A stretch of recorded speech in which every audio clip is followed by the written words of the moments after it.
la clé de se... répartition Ndoye avait été quand même donnée par l'ex-ministre de l'administration du territoire et de la décentralisation.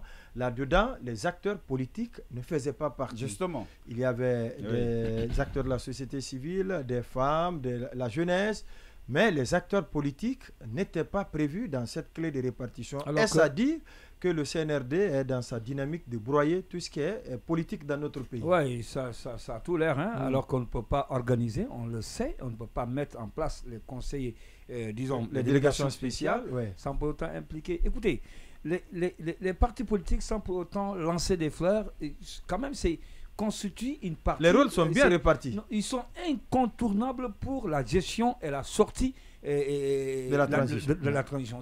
C'est indéniable. On peut pas, c'est indiscutable. Si on veut faire une transition réussie, apaisée, il faut qu'il y ait forcément les partis politiques. Et quand je dis partis politiques, avec les gros morceaux, je le dis souvent, permettez-moi l'expression, pas seulement que les petits morceaux ou ceux qui sont plus ou moins favorables au CNRD, mais il faut qu'il y ait tout le monde. Les partis qui comptent.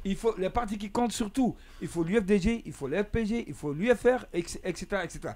Il faudrait que ces partis politiques soient impliqués, surtout qu'il s'agit encore des délégations spéciales. Il est question donc de diriger les communes. Parce que quand on parle d'élection, tout part de là. On parle d'élections. D'ailleurs, on parlera des élections communales, et ensuite peut-être des élections législatives, ensuite suivi des élections présidentielles.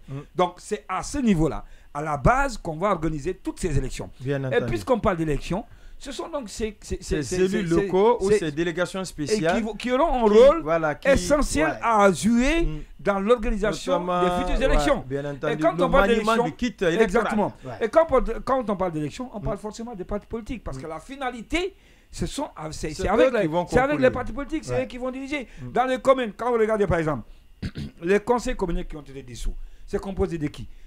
C'est composé pas de la société civile, mais que des partis politiques. Il n'y a que des 4 partis politiques. Donc, quand on parle de délégations spéciales, censées, n'est-ce pas, organiser ou en tout cas être des acteurs fondamentaux pour l'organisation des futures élections, il faut qu'il y ait forcément des représentants des partis politiques. On ne peut pas le faire sans eux. Non. Maintenant, la dissolution de ces conseils communaux, c'est vrai que le mandat est arrivé à terme depuis longtemps. Pourquoi on a attendu jusque maintenant là pour penser à la dissolution de ces conseils communaux et à la mise en place des délégations spéciales? Je pense que moi la question ne se pose plus, parce que je me dis en ce moment, et le CNRD et le gouvernement sont prêts pour ce qui est en tout cas de l'évolution du processus parlant de l'organisation des futures élections pour un retour à l'ordre constitutionnel, raison pour laquelle ils pensent, n'est-ce pas, à la dissolution. Ils ont pensé plutôt à la dissolution et à la mise en place des délégations spéciales. Est-ce qu'il y a un agenda caché derrière? La question se pose. C'est une question que nous posons tous les jours au regard de l'évolution et au regard de ce qui se passe sur le terrain. Maintenant, est-ce qu'ils vont mettre leurs hommes à la place de ces conseillers communaux qui ont été dissous? Là aussi, la question se pose. Si c'est le cas, ça nous donne raison, ça nous reconforte dans notre situation, dans notre position, comme quoi le CNRD a un agenda caché pour ce qui est du glissement, pour ce qui est éventuellement peut-être de la présentation même aux élections futures, à la présidentielle du président de la transition. Donc, autant de questions que nous posons. Et moi, je me pose l'autre question personnellement.